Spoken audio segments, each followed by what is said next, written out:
I have had this YouTube set up for 3 years and it's time for a change. And for the past couple of months, I have been building a new set at my studio. And I am so excited to share with you my new wall and my new YouTube setup. And maybe you might want to make one of your own. So stick with me and I'll show you how to do it.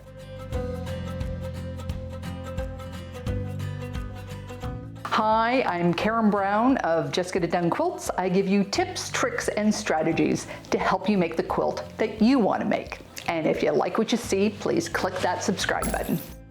Today's the day, everyone. Take a good look around because this is the last day that I am shooting on this set. I built this setup back in 2019, about a year after I started my channel. I used to walk around outside and talk while I was walking my dog. But because so many viewers told me they got seasick from all the motion, I made a static display. It takes between 30 to 60 minutes to get set up to film the main track for every video. Sometimes it takes more if I forget to turn on my mic or focus the camera in the right spot or forget to put on lipstick. But everything on my set has a memory attached to it. I still love this wall quilt. Every week I get at least one person that asks me about it. I'll put a link here to the video where I showed you where I made it, and there's a free coloring page on Pre-Quilt for you to make your own as well. This is my new gallbladder. My daughter gave it to me when I suddenly lost mine. And my hexie jar. I just emptied it. I have a feeling this might come to the new set with me. I'm getting a little bit teary-eyed because there were some really tough times in the last 2 years, and this set brought me some professionalism and stability when I really needed it. But it's time for some new energy. I want a setup that's less fussy, less time-consuming, and mostly, I just don't want it in my bedroom anymore.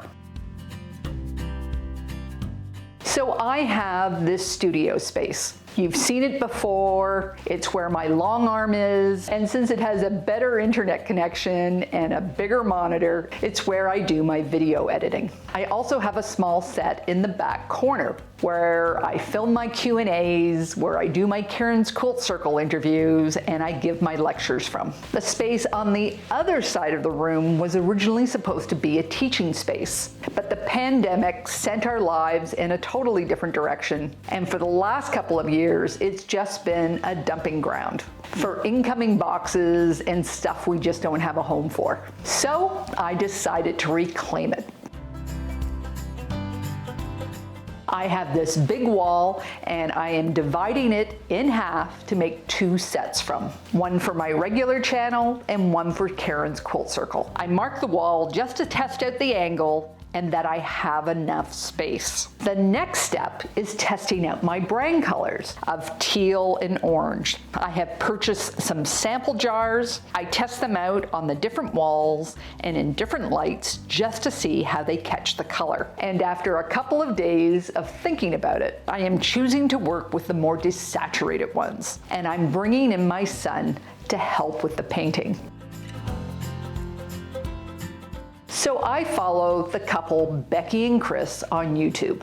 They have a really clear design aesthetic that's just awe-inducing. And they recently made a new slat wall for their channel. I just love the shadows and the matte feel of the space and how cozy and inviting it felt. And it has inspired me to do the same. But I measured up my walls and I costed out the wood slats to cover it. And with the price of wood right now, it just made me think again. And then with my husband, we discussed the actual fabrication and how labor intensive it would be because of the high walls. So I went with plan B, and it was in my search for wallpaper or tiles that I found these 3D wall panels that you can paint. They came in a variety of styles, producing the texture and feel that I wanted, and I thought that this one worked best for me. A package of 12 covers 32 square feet. So I purchased my paint,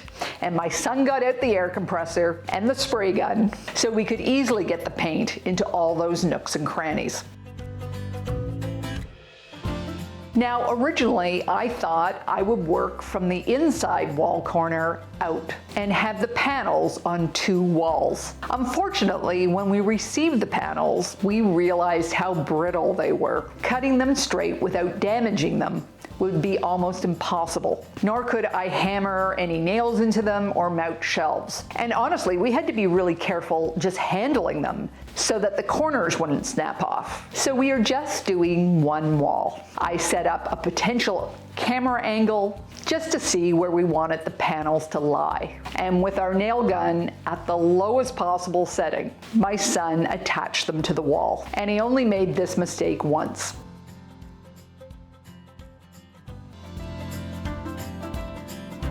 The wall looks really good. I am so pleased. We carefully touch up the nail heads and dust off the panels. Then I mounted a shower curtain wire that I purchased from IKEA at the top of the wall so I could hang quilts from it. My new posters have arrived and the colors just pop against the wall. I'm just loving all the textures as I'm hanging my first quilt. Now it's time to move over my desk. I'm so glad I put wheels on everything because it's pretty darn quick and easy. And just as I'm sliding it into its new spot and plugging things in and putting things away, I'm wondering to myself, why did I stick myself in the back corner for all these years? And then the sun comes out. Yeah, of course, the sun was the reason. Though a tablecloth just clamped to the frame helped me for a couple of days, I did need to purchase some blackout curtains for some more stable light conditions. These are from Amazon, and I'm hanging them on an adjustable shower rod from Home Depot. The creases are a bit distracting. I might take them home and throw them in the dryer for 15 minutes. So today I'm doing some final touches to the walls. I am hanging my banners, mounting some shelves, and adding some accessories, though I really do not need to add much, as the texture of the wall is doing most of the work. The blued side wall is deeper, so I can have a few more things here. And the last part is the camera and lighting setup. So this is my Karen's Quilt Circle side. I do my Zoom as well as my lectures and Q&As here. So the camera I'm using is just the built-in FaceTime camera. And I have my Blue Yeti microphone, and I have this small ring light just to fill in any shadows or help correct some color issues I often have because I cannot adjust my camera. Not too different from before, but I just have to be mindful of the size of the quilt behind me, and I put a ledge at the base of the wall here so that I don't roll my chair back into the paneling and damage it. For my channel side, I need to choose my camera. I have been using my EOS 100, but I brought my Canon T6i from home, and I think I like this T6i best. Okay, fairly bright, fairly nice. Now we gotta figure out sound. I could use my Rode Go mic, or I could use this mic or this one. And now the lights. I just hate dealing with the lights. Keeping the reflection off my lenses is practically impossible. The lights are big and awkward, and I think this is something I will take time for in 2023 to improve upon. And I'm back. I had to leave yesterday to go have supper, but I am back, and I think I am ready to go live. I've done a couple of adjustments to the lighting. I've done a couple of adjustments to the background, and I think I'm ready to go. Hi there, I'm Karen Brown of Just Get It Done Quilts. I give you tips, tricks, and strategies to help you make the quilt that you want to make. I feel all grown up. Here's to a new chapter. Thank you for coming along for this next season of my channel. I can't wait for what's ahead. If you want to know how far I've come, I'm going to leave a link here to a playlist of my first videos. Take care, and I'll see you next time.